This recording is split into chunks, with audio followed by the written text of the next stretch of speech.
All right, guys, welcome back to my third episode where I have the very special Heidi Bowman, aka the coworker that saved my life. Thank you so much for visiting me. I'm so happy to have you. I love you so much. I love you too. We've literally grown to be like sisters or like family over the past 3 years. Oh. You know, this month actually, in 8 days, is my 3-year official anniversary to the day that this horrible thing happened to me. Like the day you went? Yeah. Oh April my God. 19th. No, I remember that day. Yeah. When you came back, I was like. And you were on vacation, I think, whenever I actually went to do it. Otherwise, you probably would have talked me out of it or something. I don't know. Oh, maybe. Yeah, maybe. Because I remember coming. Oh, because I stayed longer on vacation. I was like, I'm going to stay an extra couple of days. And then I came back, and then you came back like, I got little bumps all over me. Yeah. So, little backstory, I worked with Heidi at a wellness center in Calabasas, California. I moved to Los Angeles in February of 2021. We worked together probably only like a month and a half. And I will never forget my first day meeting you. Literally, it was like. You remember it? Of course. It was like love at first sight. I see this like beautiful woman sitting at the front desk and I'm like, oh my God, who is she? Mind you, I wasn't really much a fan of the other people working at the wellness center. They were kind of just like very different people, not kind of like my style, but me and you immediately clicked. I just fell in love with her. Like, I don't know. Just become best friends. Yeah, literally. That's right. what we said. I know, that's what I said. We were like, did we just become best friends? We just became best friends. And yeah, ever since I met Heidi, we kind of like stuck together at work. She was like my work bestie, like my work boyfriend, basically. And I would make her lunch and we'd share our salads. Oh my God, she would always make these insane feta cucumber salads. Oh my God, I want one right now. Just thinking about it. Yeah, you should. I do have feta cheese. Super good. And arugula. Anyways. I love your salad. I have a whole bunch of questions I want to ask you, and I kind of also want to take things in like chronological order since you were really my first friend in Los Angeles and the first person that took my situation serious. Well, no, because I knew. Everyone else was like, oh, just put lights on it. I'm like, no, this is going to be, as soon as she came in that first day, she had the little Skittle size like balls.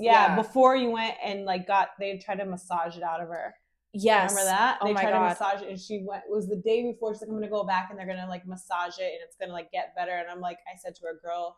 It was excruciating. I said, you're going to have to cut all those out. And she's like, don't say that. But like, I knew. Yeah. So I was like, something ain't right. And that's one of the biggest reasons why I want to have you on because like Heidi is literally the only person that took this serious. Like I wasn't even taking it seriously in the beginning. I was like, this isn't going to last. Like this isn't a big, like I didn't know a flesh eating disease existed. You hope for the best. Right. You know, you're not expecting your fucking skin to fall off. I thought it was going to be like a 2-week ordeal. And then just like go down. And but by 2 weeks, that's when you took me in. What happened was Heidi came back to work one day and I remember showing her my skin, like, look at what's happening. Like, I have all these balls developing in my skin. So basically what happened was she comes back from her vacation to work. I show her my skin. I'm like, oh my God, like, you know, I went to go get these B12 fat dissolving shots. Like, look at how my body responded. And I thought it was going to be over within like 2 weeks. Mind you, by week 2, I remember a Saturday morning, I had work that day. Heidi didn't have work scheduled that day. I remember that. And you were feeling so bad. I was feeling absolutely horrible. I call her on FaceTime and my arm had bursted open for the first time. It was like it was the first time any of these things had ever bursted open. And that's like the first day that the flesh eating had started. I feel like that arm and your back were probably like the biggest like holes that like happened. Yeah, no, this side of my back, you could literally put your fist in my back. What's crazy is the size of the scar now is like so small compared to like mind you, like in the hospital, like massive. These things were huge. No, massive. But the way they like shrank and shrank and shrank as they healed, it's when we look back at it and you could, I remember how big they were. I could just imagine like what you were thinking. The scars are going to be fucking insane. You know, like this is going to be this huge. Yeah. But like it looks so much. You look so much better. You would never think it would got this good. Yeah, I am a little impressed with how I healed, to be honest with you. So yeah, I remember calling you that morning, and it was the first time my arm had ever bursted open. There was like this disgusting pus coming out of it. And I still had to go to work that day. Yeah. Or we tried to cancel and reschedule as many clients as possible. Right. And I think you ended up still having like one. Yeah, I still ended up having Cindy. Yeah, Cindy was the client. Yeah. But anyways, so after that day, after I had finished work that day, I wrapped up my arm. I took a shower. I wrapped up my arm. I was like, okay, like I have to still go to work. I still have to like see these clients. And then my fever started getting really, really bad again. I remember going to bed, and then you literally like pop up the next day, I think, or 2 days, I think Monday, when you had returned to work, you knocked on my studio door and you were like, pack a bag, you're coming home with me. Yeah, no, because I remember on Sunday, because we were talking, because I remember you called and you were like in the shower and you're like, I just feel so faint. Like you're sitting on the shower floor and you're like, I was going to pass out. I don't feel good. Like something's wrong. And I'm like, no, like tomorrow when I come to work, like get your stuff together. Like you're coming to my house. Yeah. Because she was worried that I was going to just like die in my studio alone. Like, fainting in the shower and no one was there. And I'm like, how is anyone even going to know? Like, what if you do faint in the shower and you slip and fall and like bust your head open? And then you're just like, no one was going to find you for days until someone's like, where's Beatrice? She's not at work. Like, let me go. You know what I'm saying? Yeah. But like, at what point would that have been? Right. It was basically cutting it pretty close at that point. So I remember I couldn't even put my clothes on by myself. I remember you came to my studio. You helped me pack my bag. You helped me put some fresh new clothes on because I had been oozing through all of my clothing. We grabbed all your food. I remember we took all your food too. we grabbed everything possible. And then we headed to your house. So what's going through your head that day? Like what is going through your head throughout all of this? Like one of my questions is how and when did you know that this was actually serious? I think it was that weekend when you called me in the shower and you were like, when you said you were feeling faint and you were like shaking. Yeah. That's when I was like, okay, no, this is like affecting your like whole, it's not like skin at this point. It's like literally affecting your whole entire body. Like this could be like a super big infection. And like, I just knew it was more than that only because like I have a sick brother and a sick mom. So like I have a very like big background of like taking care of people and knowing when like something is bad to when something is worse, and at the point like when it changes over to like, okay, this is an emergency room situation, or oh, you're good, just pop some Tylenol, like, you know what I'm saying? And she refused to take like pain meds in the beginning. I'm like, girl, you need to take something. You don't need to be like in agony this whole time. She's like, no, I don't want to put anything like that in my body, like it's already like messing up. And I'm like, you can't move. Like she couldn't move. Yeah. She couldn't move, but it was I literally weekend. Couldn't get out of bed. Heidi literally, for context, like Heidi would literally help me get out of bed, take me to the toilet, hold my hands while I was on the toilet, help me wipe myself. Yeah, I did like everything except for you like wiped. You could wipe, but it was like she would cry. Just from moving her arms to like the motion, it was like watching her do it was like just so painful. It was excruciating. And then even to we showering her, me and the girls, me and my kids, they loved like helping her. Yeah, we would, like her do her band-aids. Yeah, her two daughters were like my little nurses. Yeah, they were so helpful though. Yeah, and then even more beautifully, like she has a 2-bedroom place in Santa Monica, Los Angeles. And so it was quite far, but luckily it was right by UCLA, Santa Monica. It was perfect because it was right next to the hospital that she was going to. Well, yeah, but we're not there yet. So okay. I'm sleeping in the bed with you and your partner, and your children are in the house. Were you ever worried that I was going to get anyone else sick? So for a little context, my mom and my brother being sick, they both had AIDS. Yeah. So I knew when growing up, like how you can get a transfer of diseases. So I knew as long as anyone else doesn't have an open sore and we're not rubbing our open sores together, we're good. Yeah. But also my partner, he just got into an ATV accident. So he was also down for the count. And that's why I was like, just come to my house. You guys can both just sit in the bed together.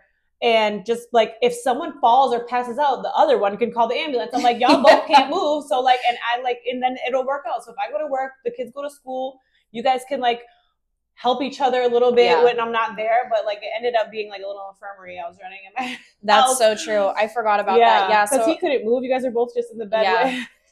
Third, her partner had like an ankle cast on because he had broken his ankle. No, he didn't break it, but it was like it was really bad. It was really bad. And so I remember just being half conscious at her house for, probably a week before we made the final call to take me to the ER. Well, I knew something was wrong because we went out to eat, and we can eat. Okay. So we went out to eat, and like, you don't have to worry about nobody's plate being not finished with me and her at that's dinner. one thing. Me and Heidi were such foodies. Like we will eat it. We go down. All of it. Yeah. Well, not all the way down. But so we went out to Third's favorite, one of his favorite spots. The Bossa Nova? No, not Bossa Nova. It was on Montana. It was the pasta place. I can't even remember the name of it. Fire food though. Yeah, no, it was so good. But that's the problem. She didn't eat at all. I couldn't. Like she took like 2 bites. And I felt horrible. And was like, I can't. And it was the like, point, wait a minute. My body was just shutting down. And that was the night. Yeah, when I couldn't eat, that's how I like knew something was bad. And also like, for context, like I remember the night that my grandma died, and I remember watching her as like a 6-year-old child, and she couldn't eat any food that night. And so it was kind of like this scary like backflash into my childhood of like watching my grandma literally not be able to put down any of her food. And I could feel like my body withering away. Like it was like this slow but also fast progression of me just like losing myself and like losing my fight to this disease. And just for context too, I wouldn't have lasted as long as I lasted in those conditions had it not be for the doctors wrongfully prescribing me prednisone, the steroids. Oh my God, I remember that. And it was just like, you felt good, but your body was just like worsening.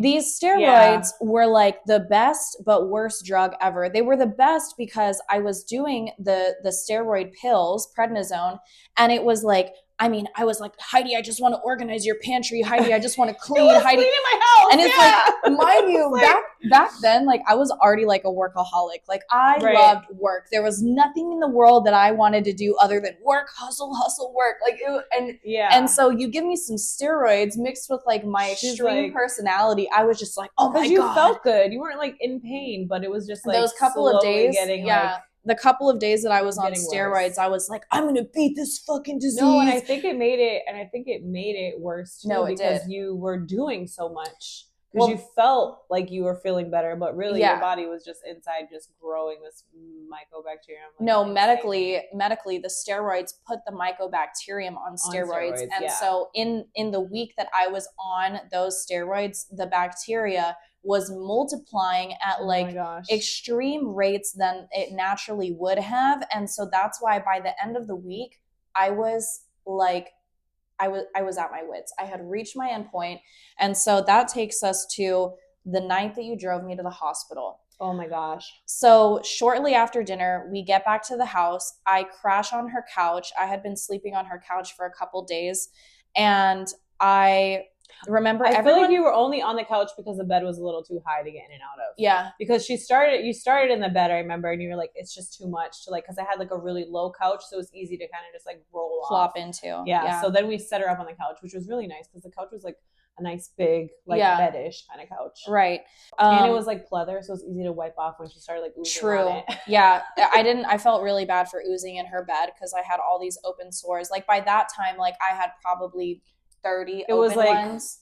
And they were both arms. Yeah, both arms and my back. My sides of your back. My stomach hadn't started until I got to the hospital. No, it was like the back. Yeah. Mainly the back, which like when you lay down, you can't really, and it was like on the kind of my stomach was, I think because of the fat content, like you have more fat to eat through. So I think that's why my stomach was less. I'm not 100% sure. But anyways, so I remember that night I couldn't eat anything. I couldn't get anything into my system. I could barely drink water. I felt absolutely horrible. My fever was just getting worse by the minute, I swear. Everyone had gone to bed kind of early that night. And I remember laying on Heidi's couch and I was just praying. I was like, God, please help me fight this. God, please help me fight this. God, please.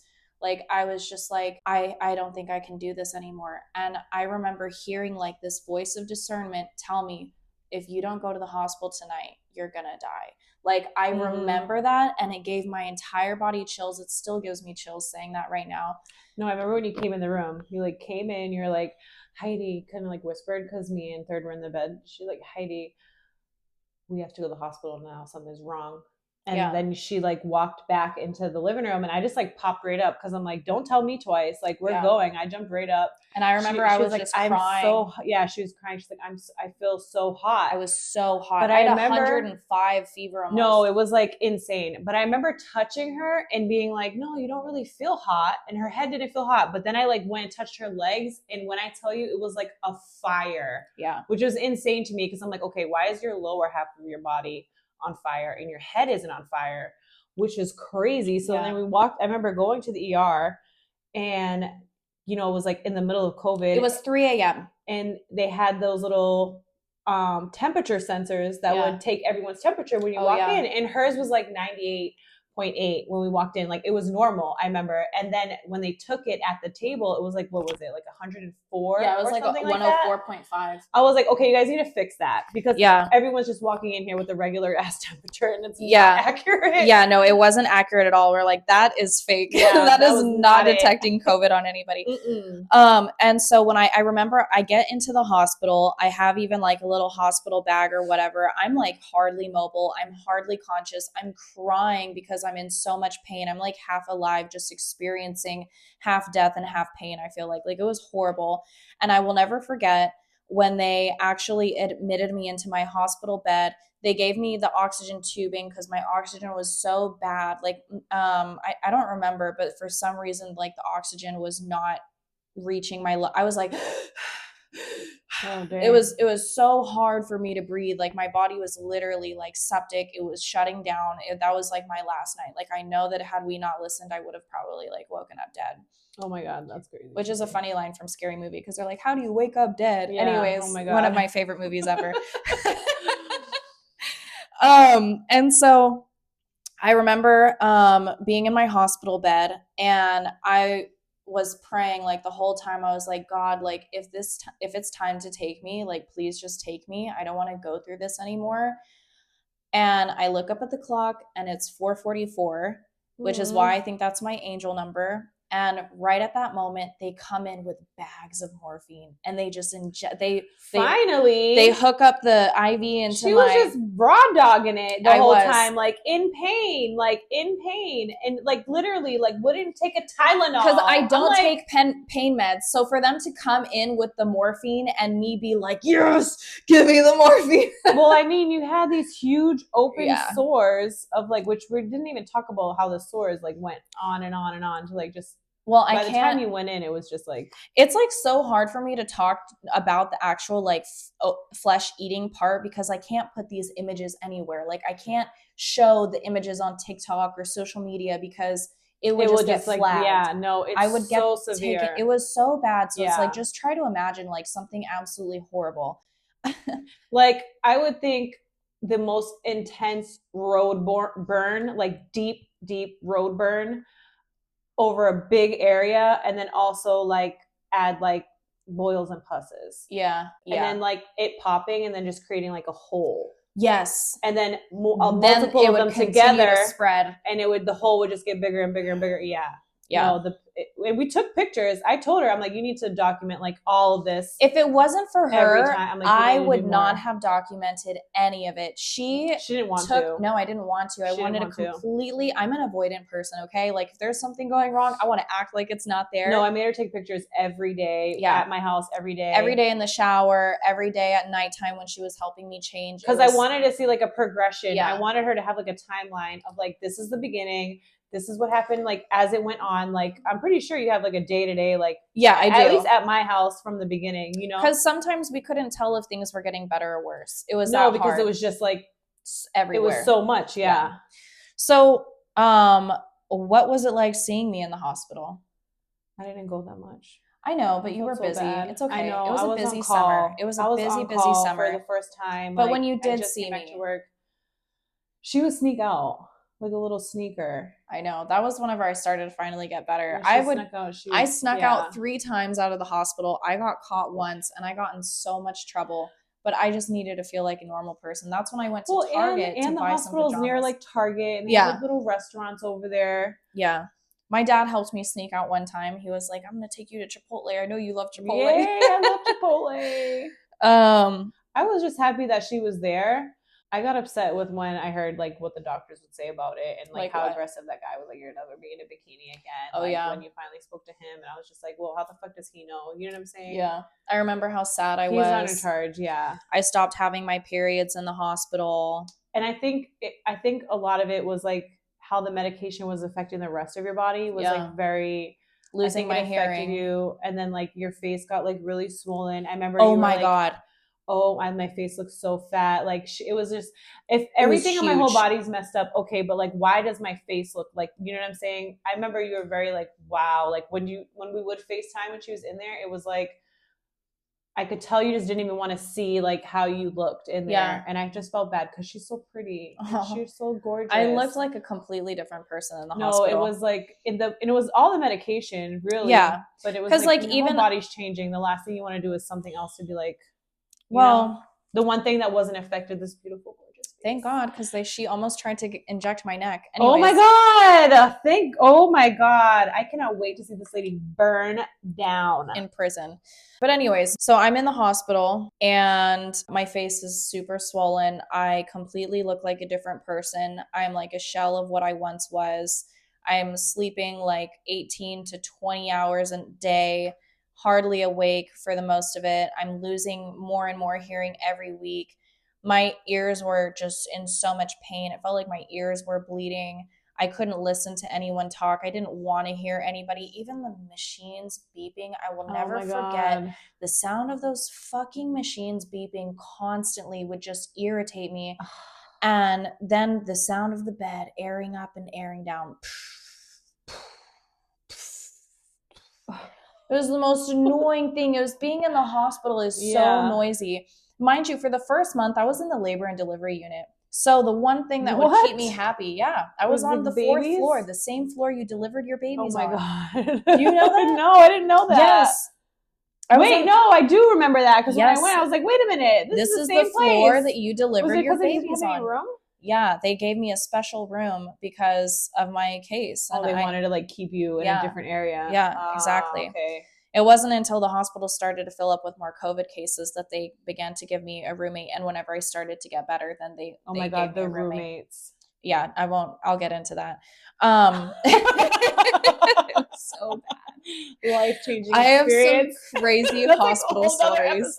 Yeah, no, actually I am going to do a totally different episode on that. But yeah, so I remember how difficult it was. Also, I know a lot of people who follow me have had cancer journeys themselves. And there's a lot of interesting similarities between like my treatment and, chemotherapy and cancer treatment. And one of those is the swelling of the face. People, I think they call it like chemo face, or their faces just swell up too. And so I remember even whenever I got out of the hospital and I was still on 6 hours of daily IV medications, I would look at myself and I wouldn't recognize myself. Like I was very, lean and kind of like chiseled before that happened. And I had a pretty youthful face and I just felt like big and aged. And I never thought that my face was going to recover, that I was like going to go back to looking like my normal self. And well, good news, guys, 3 years later, I look like myself again. So thank God I look like myself again. It's been a long time coming. I remember it took like 3 months off the medication for me to like even start to notice a difference. Well, coming off the medication was like a whole journey too. It was the hardest thing. It was just as hard as getting on medication. Getting off the medication was so hard. But I do remember, because I I didn't have so much saline in my body, I lost like 15 pounds like in the first month and a half. Yeah, it was insane. I just dropped weight. Yeah, because I mean the saline and the medicine just blows you up. I had gained 30 pounds and I was at 160. It's like all water. I'll attach some pictures too, but I've got the biggest that I've ever gotten.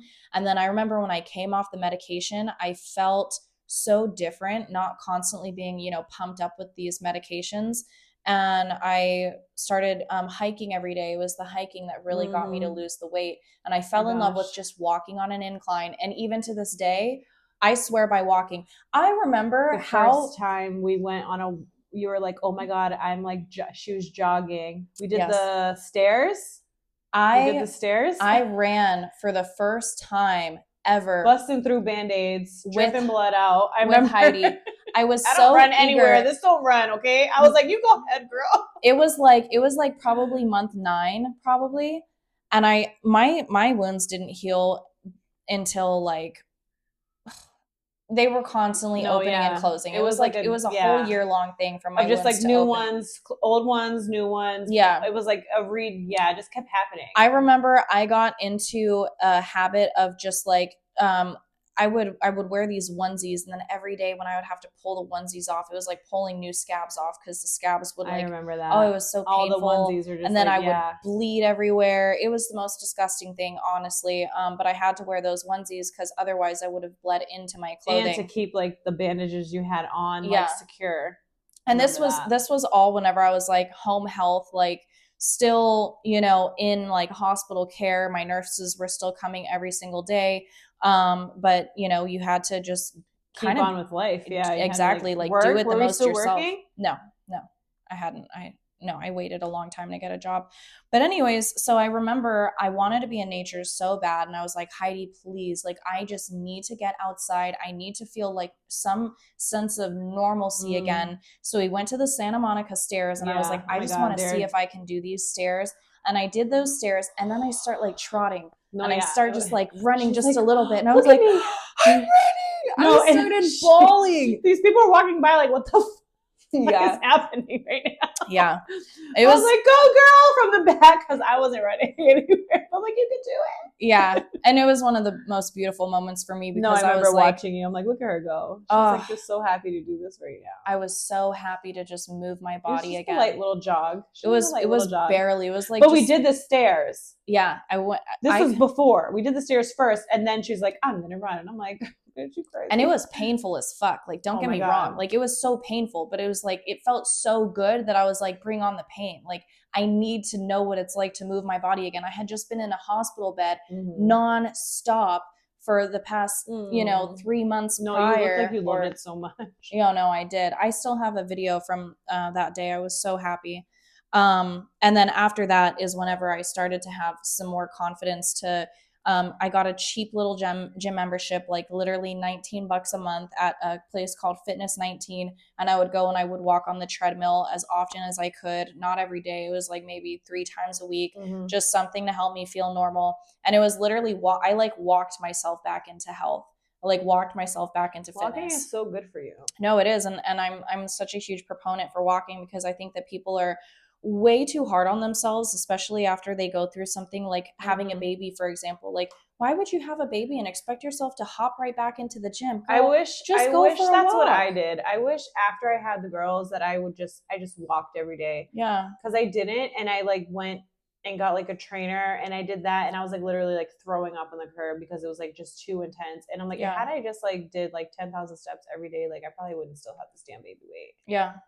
Curb walking. I remember I would just do like, I would literally do step ups and step downs on the curb in the neighborhood.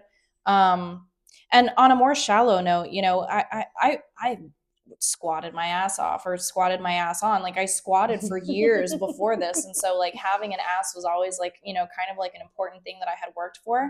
And in the hospital, like the atrophy that I experienced, like all my muscles were gone. Like I was I was flat as a board back there. And I was like, oh my butt. And then I remember after after like 3 months of walking, my butt was like 70% back. I was like, oh, okay. Right. You're like, I got her. She's back there. Yeah. I was like, I walked my muscle back, it was like enough for my muscle to get to the point to where I was able to recuperate like a lot of my losses. And I was really, really thankful for that. Good memories. I'll never forget that day at the Santa Monica stairs. Yeah, that was intense. Those stairs are a pain. I remember that. But I was just... You were so happy to just, I was just so happy. I didn't care about the fact that I was oozing and bleeding underneath. Did you feel like, okay, there's like a light at the end of the tunnel? Maybe at some point I'll be like where you are now? I don't know. I feel like you would always tell me like, Actually, no, that is the fact of the matter. It was Heidi always being in the back of my ear, like, one day you're going to be on TV because of this. Oh my God. I forgot how she manifested everything. I'm not super optimistic. No. I'm like a realist. I'm going to keep it real with you. I'm going to hit you bluntly with exactly what you need to hear. Which is why I love you, because you're always so real with me. But like, I'm not like bubbly optimistic, like, oh, it's going to be cupcakes and rainbows forever. No, I'm like, no, bitch, they're going to have to cut all those out. Like, you know what I'm saying? Like, and you were right. She was right. They literally today, I'm like waiting on my surgery. I'm like, I need this one cut out. I knew it, which is like unfortunate. Yeah. And I feel bad for calling it so early, but I knew. It's okay. But I remember being like, she would hook up her bags, hang them on my curtain rod, sit on my couch. And I'm just like, don't worry, like, one day we'll be on Botch and we'll be on your podcast and we'll be talking about like, she literally said these things. I was like, this is going to be like, you always wanted to be an influencer. I'm like, maybe this isn't what you wanted to do, but like, and this is going to be what makes you like, and I think it kind of like turned on something for you. Like, wait a minute, like, I think this is actually, even though this is not like the dream goals of what I wanted to do, but like, this is actually maybe going to spearhead something bigger. Yeah. I didn't want to accept it.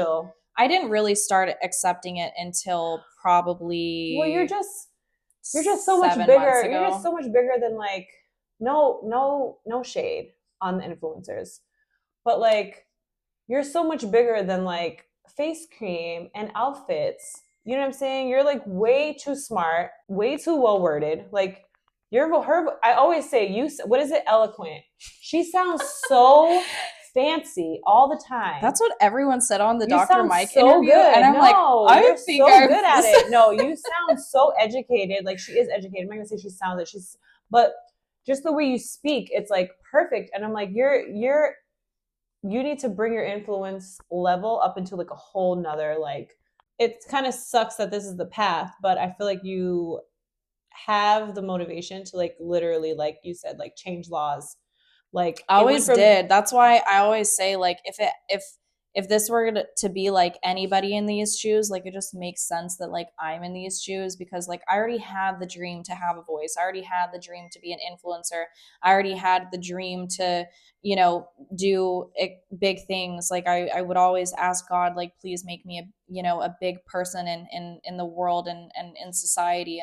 And of course, we love each other, and she knows that. She's always known my dreams, and so she would always tell me, like, basically what you're saying, that this is basically the way that God intended it to be, probably, and that this isn't the way that you wanted it or had planned it, but I think that this is the right path for you. And this was all during like the first 2 years where I completely hid myself. I hid my story.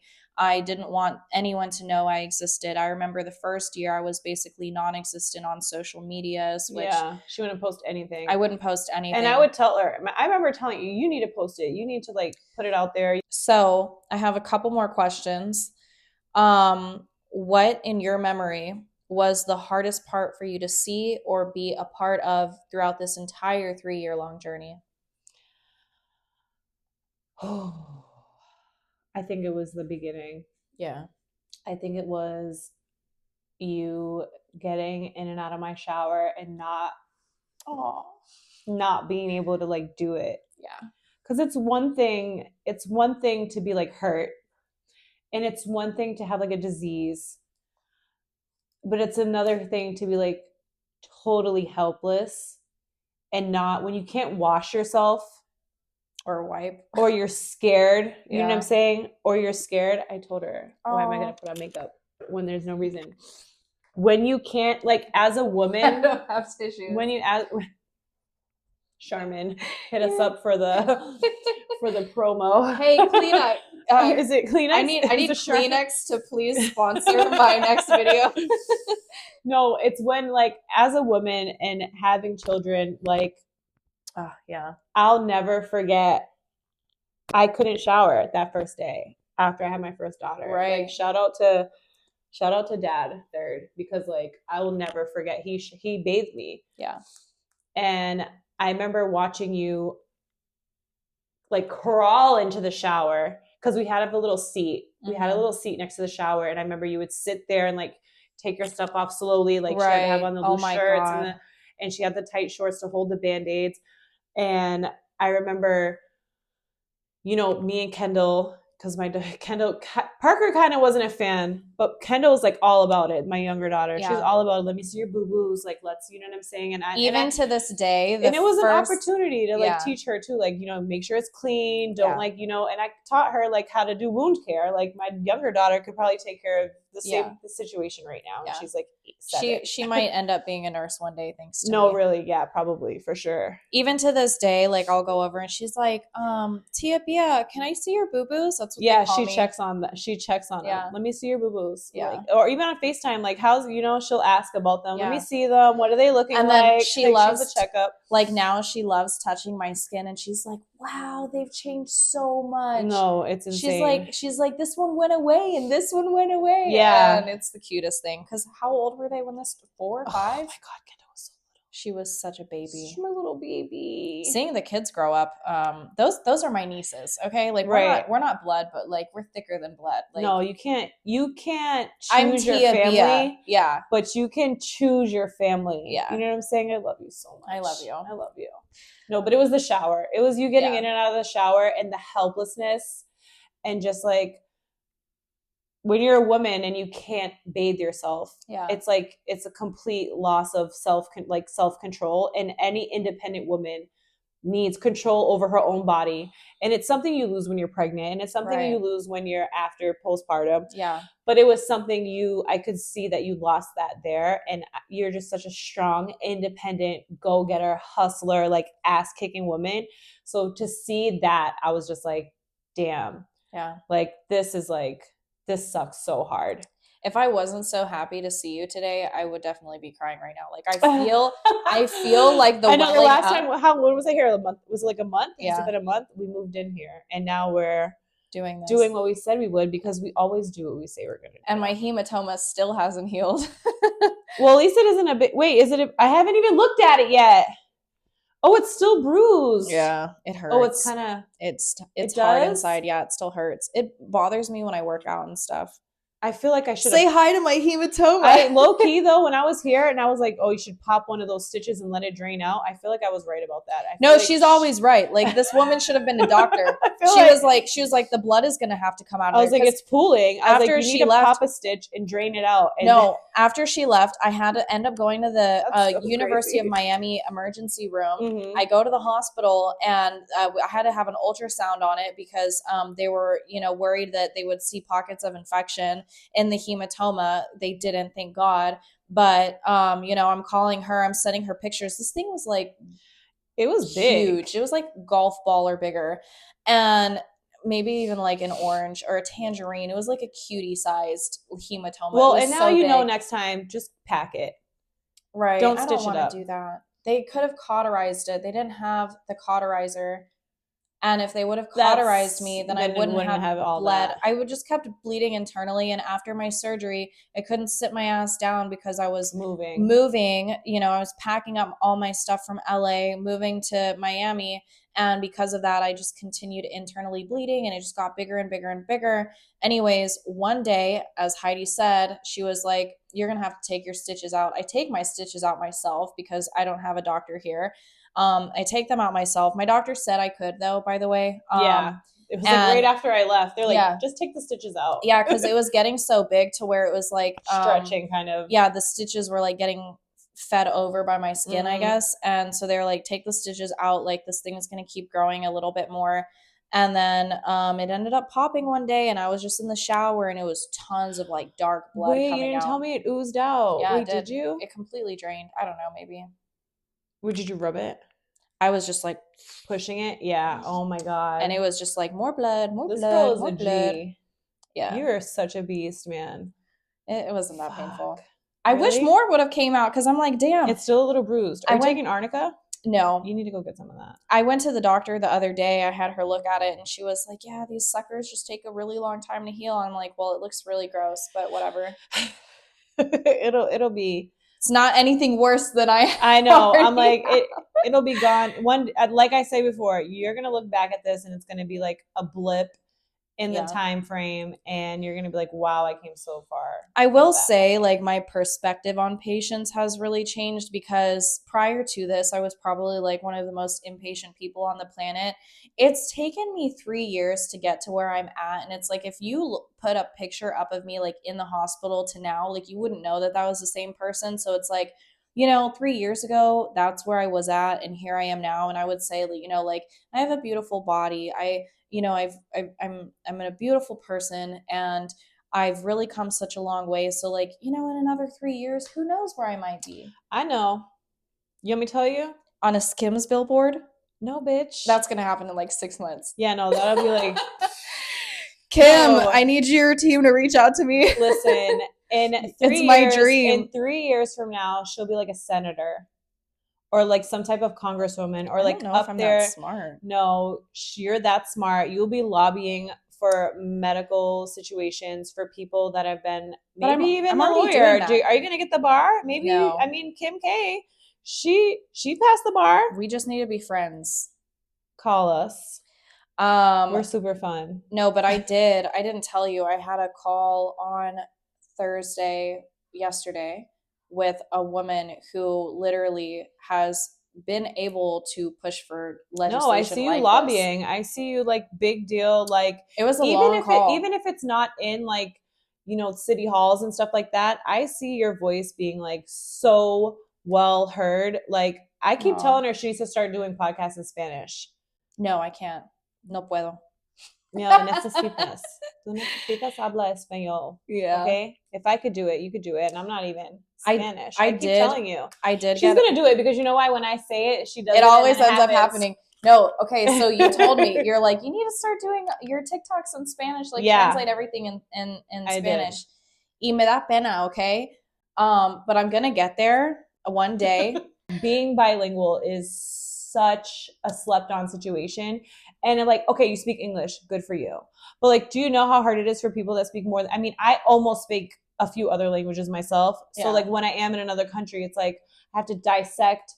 Okay, is it carne? Is it, you know what I'm saying? You're better than knowing 2 other languages or 1 other language, like having to figure out which word it is. I love speaking some Spanish. Like, I will all day long. Like, I don't have any problem when it's gonna do it. Watch. When it's one-on-one with me in a person, I'm like, I don't care about my errors. You should do it. Like, filming and voice recording, I think, is a different thing. Because, and then if they talk shit in the comments, let them. It's the algorithm. Boost it up. No sabo.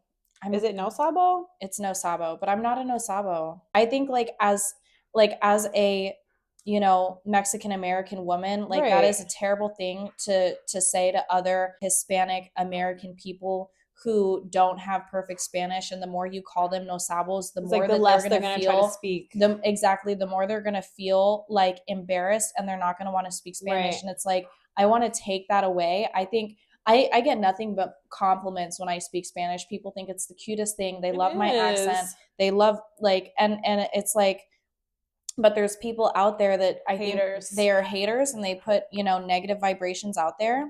And I think, like, especially, like, and this is just a little tangent of how I feel, but like, let's still keep that culture rich. Like, I have a friend who, she is a no sabo. She doesn't speak, very good Spanish or really much at all. She probably understands like 50% of it, but that girl can throw down in the kitchen some Mexican food. And it's like, you got to keep the culture alive somewhere. Yeah. Like, okay, we go to school for 12 years to literally learn English. I didn't ever get a Spanish class. English is so hard to learn. So it's like, right. At this point, no, I'm just no, really. Go ahead. It's okay. No, it's fine. Be so good like this. Yeah, but it's gonna happen. Like, it is gonna happen, because God didn't make me Mexican and American for me not to have impact. No, and your Spanish is so. Your Spanish is just as eloquent as your English. That's what Sandro says. So I think that's why you're a little hesitant to speak it, because I feel like everyone that's speaking Spanish is like, blah, blah, blah, blah, blah. You're like very like, I want to say the right word in the right way, and you speak so well, and I feel like you do the same with Spanish, and that's just not normal when you're speaking like a Spanish language. I feel like maybe I feel my like mom Spanish isn't bad. No, it's not. I just feel like it's very eloquently spoken to the point where you're like very choosy about the words you say. My mom speaks very my mom is a fresa. She's literally from Mexico City. That's where she grew up. I'll be like, no mames way, and she'll be like, Beatriz, no. It's so She's funny. like, do not talk like that. Yeah, no, she's not a fan. Anyways, okay, let's get back. But thank you. It will happen. That's one of the reasons why I moved to Miami, because I was like, it's all Spanish here is the first language in Miami. I love it. I love it. I don't want to speak English. You don't have to here. Yeah. You don't have to. That's literally why I date men who like don't speak English as their first language. Like, please, if you don't come up to English. If you come up to me and you're like, please help me with my English, I'm like, oh my God, you're the right boyfriend. I have a weakness. I have a type. Anyways, so last question. Oh, actually, no, 2 more questions. Okay. All right, let's get to it. What is the biggest change you noticed in me or our friendship throughout all of this? Oh, okay. The biggest change in you, I would say, is just you like embracing it and like coming out and like sharing it. Because I just remember how you were like absolutely not posting any of this ever. Like there's just no way. And I remember even when you would film or take pictures or like shoot little videos, it wasn't for a vlog or a podcast or the TikTok, you know what I'm saying? It was just literally like maybe for like your own personal journal, but like you did it anyway, but only because like you were literally, I was like, I forced her to come. No, it was because of her. I forced her to like take videos. And I remember telling her like she wasn't doing it enough. Like when you're in the hospital, I was like, you need to take like more videos, because she wasn't posting them. So I didn't know like how much content she was taking. Yeah. Now I regret, because I have like nothing from I have like very little. Yeah. But I remember telling her stuff. So you need to take more videos in the hospital. I remember that. If I regret anything, it's not vlogging more my time in the hospital. I have some funny ones where I was like, you know, trying out different filters on like Snapchat, like the Disney the tattoo filter. ones and stuff like that. Yeah, I remember that. I have some funny ones, or like I mean, it's hard to like try to keep yourself alive. Yeah. You don't know what's wrong with you and you feel like you're dying. And then, like, I only wanted content. It's like, how the fuck am I supposed to do that? Like, I only wanted like comedic relief, so I only wanted to like film myself if I was like using a filter or something funny. But yeah, I thank you for that. I wish I would have filmed more in the hospital. No, that's okay. You were trying to live. Yeah. I mean, you can't. A lot of the videos I do have from the hospital are from other people coming in and taking video, which it was really difficult for people to visit me in the hospital, because that was whenever it was like prime COVID time. And I feel bad, and I always say this because I feel bad that I didn't go visit enough, because I was right up the street, but I also just started back working. Yeah. They like called us all back really quickly working, and I wasn't based in LA, so I had to like fly up to San Fran every day. Yeah. And then I was on call, which I feel like you had already paid your dues. Like your dues. Well, no, and then I just but then when I was home, I was just so burnt. Yeah. Like, and Third would tell me, you need to go see Beatrice. You need to go see. He would tell me every time I was home, and I'm just like, I'm so tired. Like, and I would call. Like, but it was such a pain to like park and check in and go through the COVID testing, and you had to have the Vax card, and it was just oh my gosh, the Vax card, remember? Yes. No. Can we even talk about that? No, I totally nobody gives a fuck about any of that anymore. I know. Okay, that was here's insane. Because we could, after when she started getting better, I mean, she couldn't get vaccinated because she was already on the doctors. The doctors told me, they're like, don't get vaccinated. Like all the time, people are like, oh, did you get vaccinated? Stuff like that. I will have it on record. No, I physically could not. They were like, God do forbid. Not do it. We try even to, and I was in a hospital where COVID is like being passed around. It was rampant. And they're literally telling me, do not get vaccinated, because that's going to be like your last straw. And so I didn't. And I was able to make it that entire time in the hospital without getting COVID. I never got COVID. You've never got it? Never. Oh my God, I've had it like 3 times. No, I've never had COVID. I'm in the line of fire though. My job, I'd be out there like people be sneezing on me. She's a flight attendant, if you guys didn't know that. Yeah. What were you thinking whenever it was our first day of Botched? I was so... Thankfully, I had just did like a vegan thing for like a month. So I had dropped 10 pounds because I was not feeling very confident. And I was so nervous. Yeah. And my girl can talk she could sell water to a fucking well. Like she could hire someone to mop the ocean up with a Q-tip. Like the way you speak is so well. And we go in there and the doctors are even like, Where did you get your PhD? Like, where did you go to med school at? Like, she knew the way she was rambling off the medications. They were just like, Yeah. how can you pronounce all of these things so well? And you know me, your girl is from the hood. So I'm just like, I'm going to sound like a fucking trailer park trash up here next to this like PhD supermodel.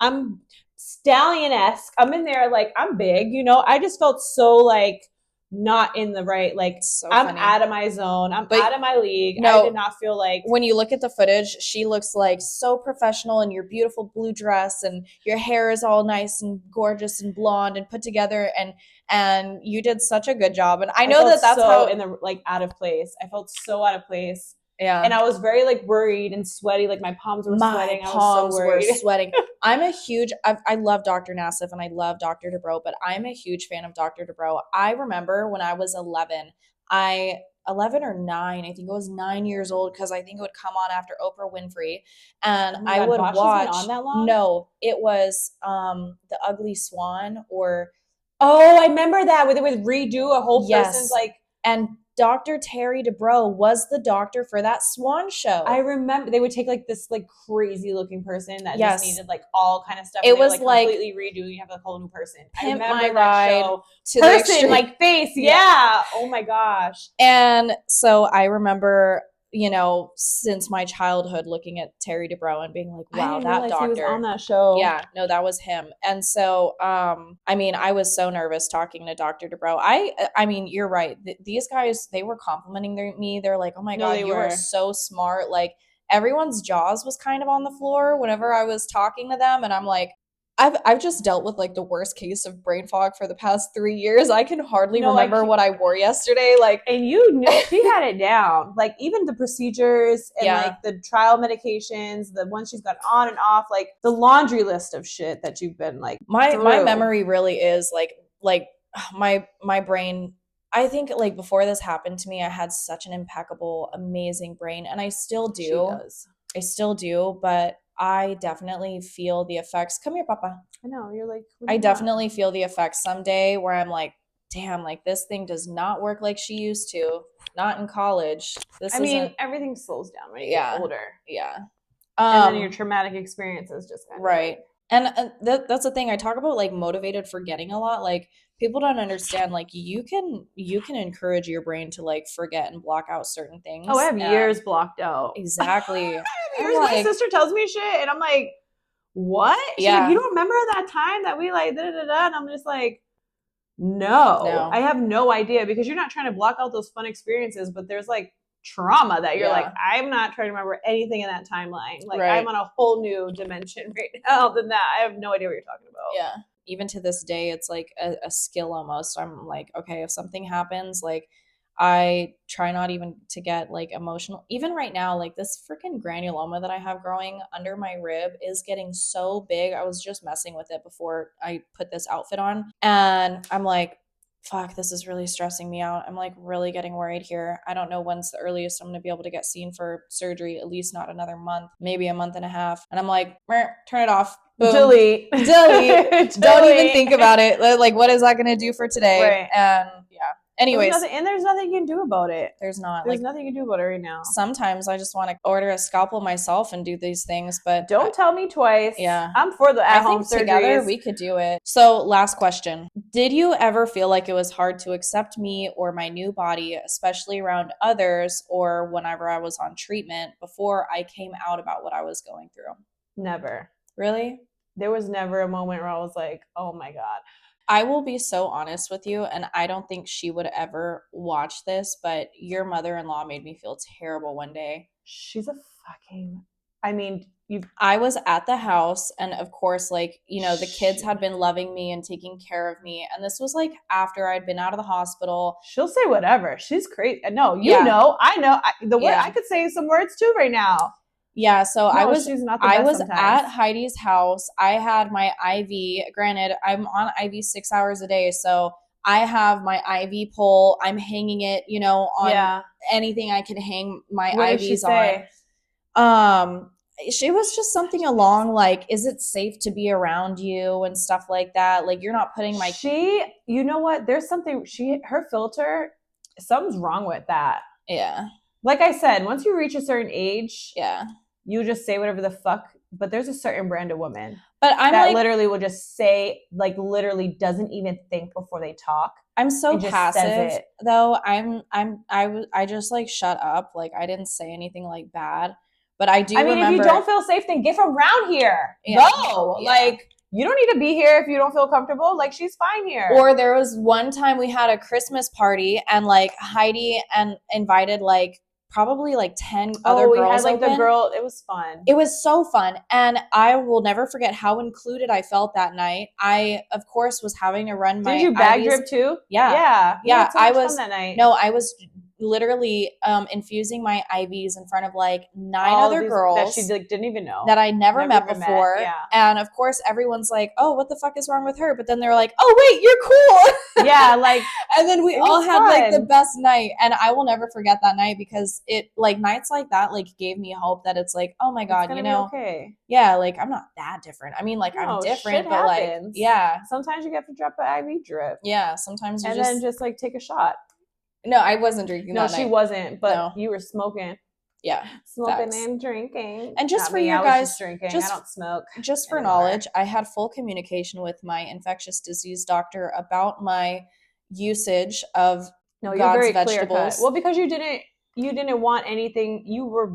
She's very adamant about her health. She always was and always had been. And I was the bad influence. I'm like, just smoke a joint. Like, cause you No. Well, and then even after you got out of the hospital, she still refused to take pain meds. Oh, she still after the hospital, I did not, I tried everything. I probably went like a full 6 months without doing any pain meds. No, that's not true. I would take morphine sometimes on the really bad days. On the really bad days. And then she would call me and be like, oh my God, I had to take like pain meds last night. And like, I would feel terrible. Like she'd feel bad about it. And I'm like, girl, you are literally busting open wounds all over your body. Like, I don't even know how you're not, like, honestly, I don't even know, like, any other person in your situation would be completely dependent on pain medication right now. Well, that was a big thing. I did not want to get addicted to painkillers. And even after, it would have been so easily in your situation for anybody else to just be over here, like completely just jump. And again, like that's where I will reference, like I had oxys on deck all the time. I mean, they gave me so many of those things. Needed them. And I could have taken one every day, but I didn't want to develop a pain medication addiction.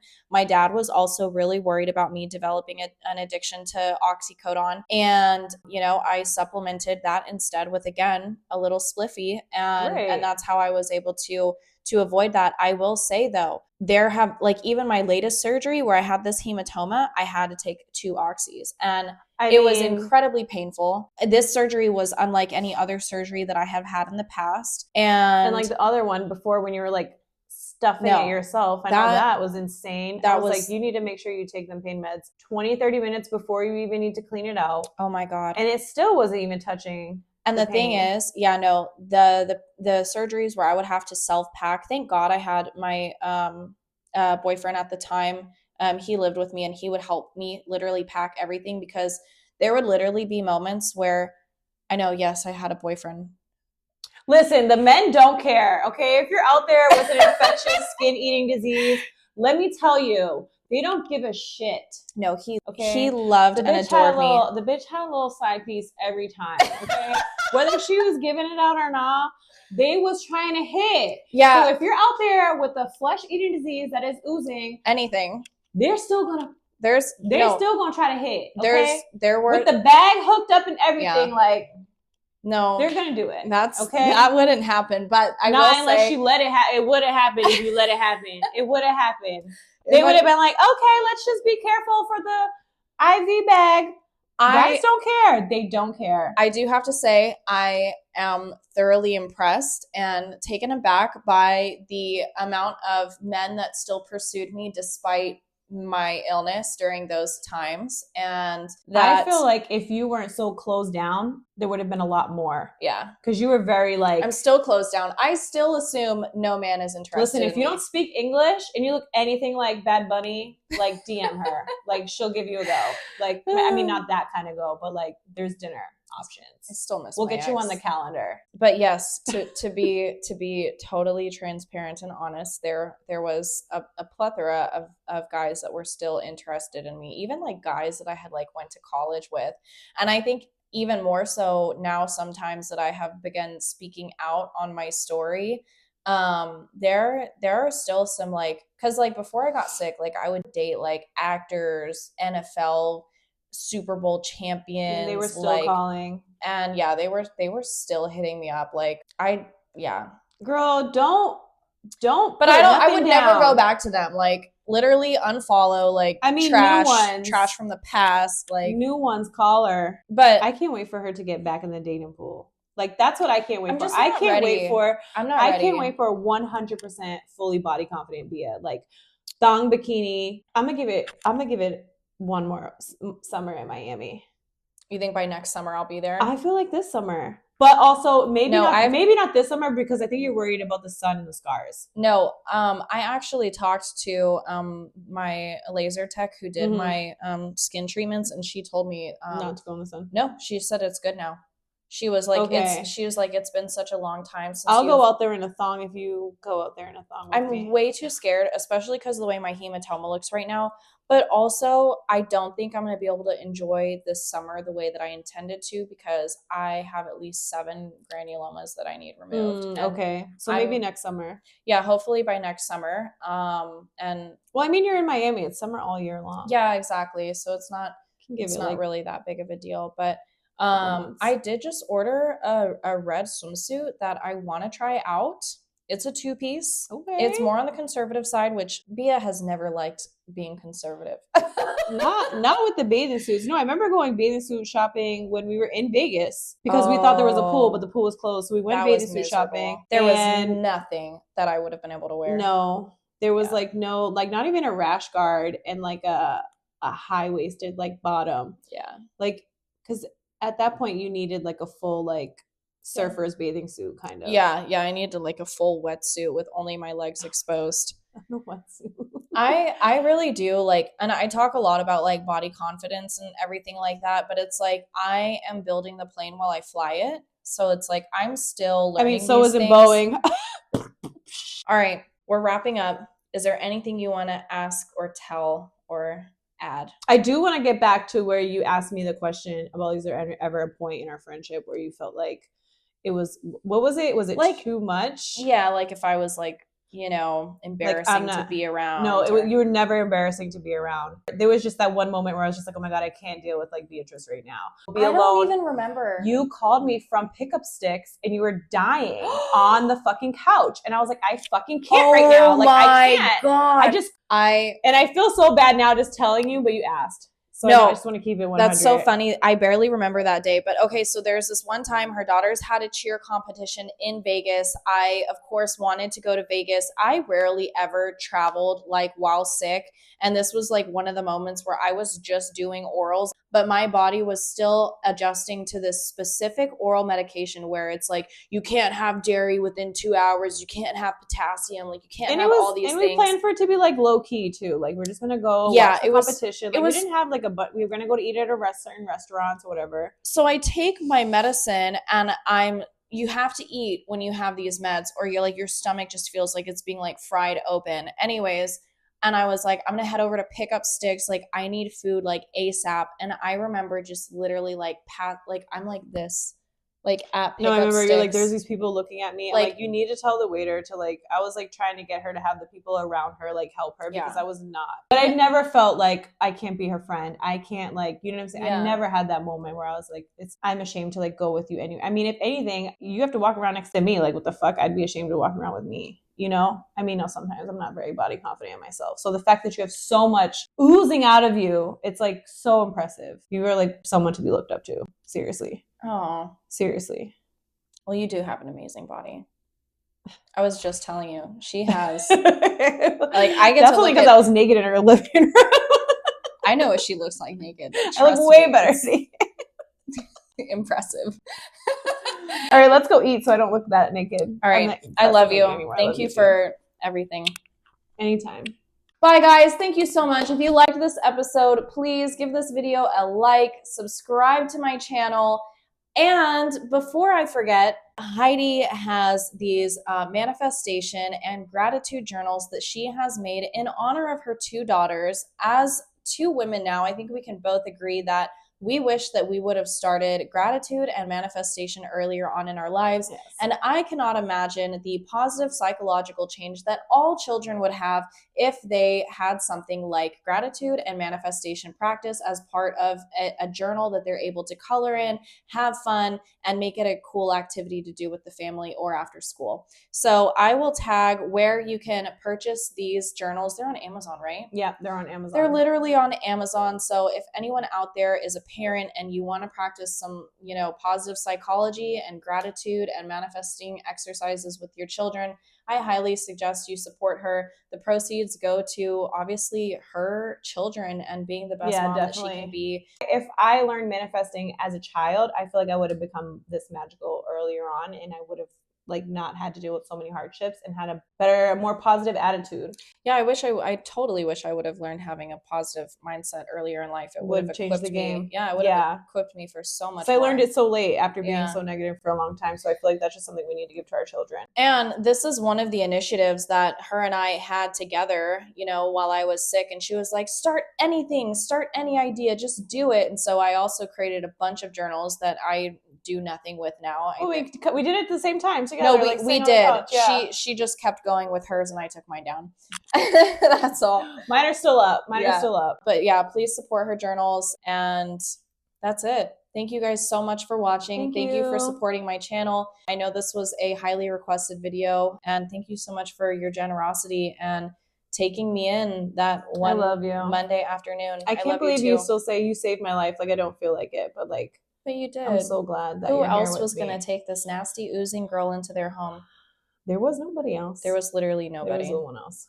I'm so glad I did. I love you so much. I love you. Thank you for having me. Thank you. I'll be back. Yeah. All right. Bye.